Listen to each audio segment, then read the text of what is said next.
warahmatullahi wabarakatuh. Saya Abdi Hadi dari kelompok 1 akan menjelaskan pengertian polusi udara. Polusi udara atau juga dikenal dengan pencemaran udara adalah sebuah kondisi terdapatnya ada satu atau lebih substansi fisik, kimia, atau biologi di udara atau atmosfer yang jumlahnya berada pada titik yang membahayakan. Dalam hal ini, polusi udara bisa berdampak pada kesehatan manusia, tumbuhan, dan juga hewan. Selain itu, pencemaran udara juga menimbulkan dampak bahaya lain karena dapat merusak properti dan juga mengganggu estetika dan kenyamanan lingkungan.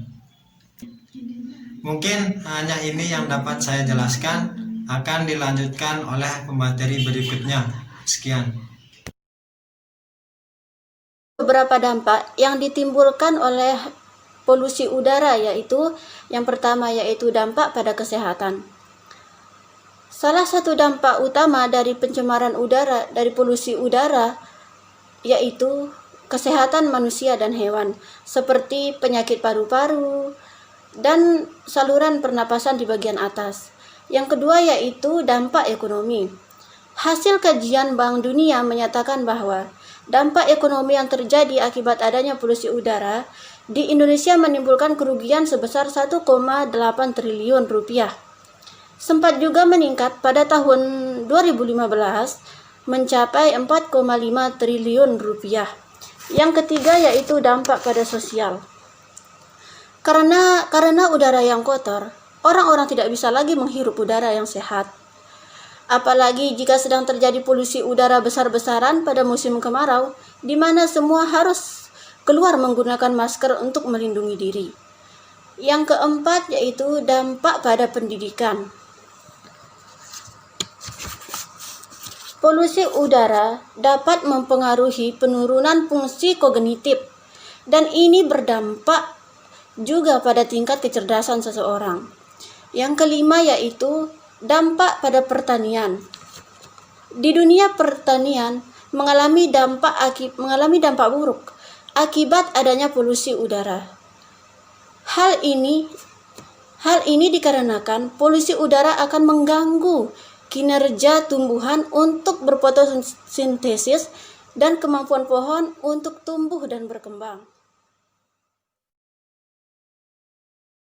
Penyebab pencemaran udara yang pertama, di Indonesia 70% berasal dari emisi kendaraan bermotor yang akan menghasilkan zat-zat kimia yang berbahaya yaitu oksigen nitrogen, hidrokarbon, karbon monoksida, dan masih banyak lagi.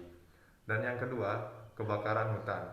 Salah satu kegiatan manusia untuk merambah hutan biasanya dilakukan dengan pembakaran. Aktivitas ini menjadi penyebab polusi udara karena menghasilkan asap yang mengandung karbon seperti karbon monoksida dan karbon dioksida. Dan yang ketiga, aktivitas Gunung Merapi.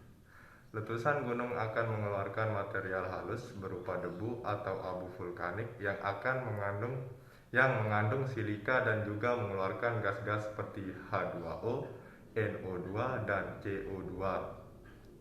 Dan yang keempat, kegiatan industri. Industri menghasilkan limbah yang menjadi pencemar lingkungan seperti limbah padat, limbah cair, dan yang menjadi pencemar udaranya adalah limbah gas. Dan yang kelima itu ada TPA atau tempat pemrosesan akhir. TPA menjadi salah satu penyebab udara tercemar yaitu timbunan sampah yang membusuk akan menghasilkan gas metan. Sumber-sumber polusi udara, yakni sumber polusi udara terbagi menjadi dua. Yang pertama, sumber polusi udara yang berasal dari sumber polusi udara secara alami, yaitu sumber polusi udara. Yang kedua adalah sumber polusi udara dari manusia, di mana sumber polusi udara itu dihasilkan dari kegiatan manusia itu sendiri, baik secara langsung maupun tidak langsung. Salah satu contoh adalah gas emisi pabrik, polusi kendaraan bermotor, knalpot asap, bahkan yang secara langsung adalah asap rokok. Sumber polusi udara alami adalah sumber polusi udara yang terjadi akibat aktivitas alam tersebut tanpa ada gangguan tanpa ada campur tangan dari kegiatan manusia atau manusia itu sendiri.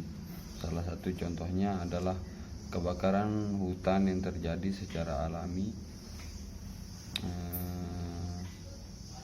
letusan gunung Merapi, abu vulkanik.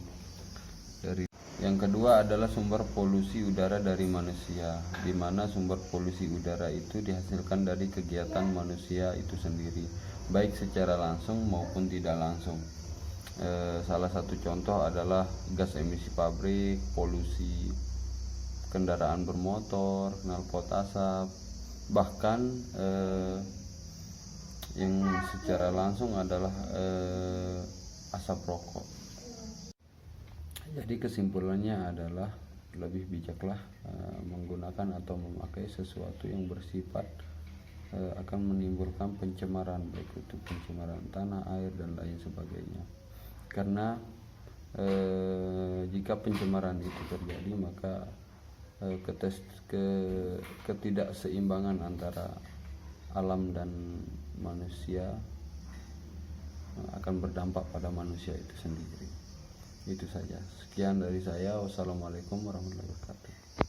Sumber polusi udara alami adalah sumber polusi udara yang terjadi akibat aktivitas alam tersebut tanpa ada gangguan tanpa ada campur tangan dari kegiatan manusia atau manusia itu sendiri. Salah satu contohnya adalah kebakaran hutan yang terjadi secara alami, letusan gunung Merapi, abu vulkanik. Jadi kesimpulannya adalah lebih bijaklah menggunakan atau memakai sesuatu yang bersifat akan menimbulkan pencemaran, baik itu pencemaran tanah, air, dan lain sebagainya. Karena jika pencemaran itu terjadi, maka ketidakseimbangan antara alam dan manusia akan berdampak pada manusia itu sendiri. Itu saja. Sekian dari saya. Wassalamualaikum warahmatullahi wabarakatuh.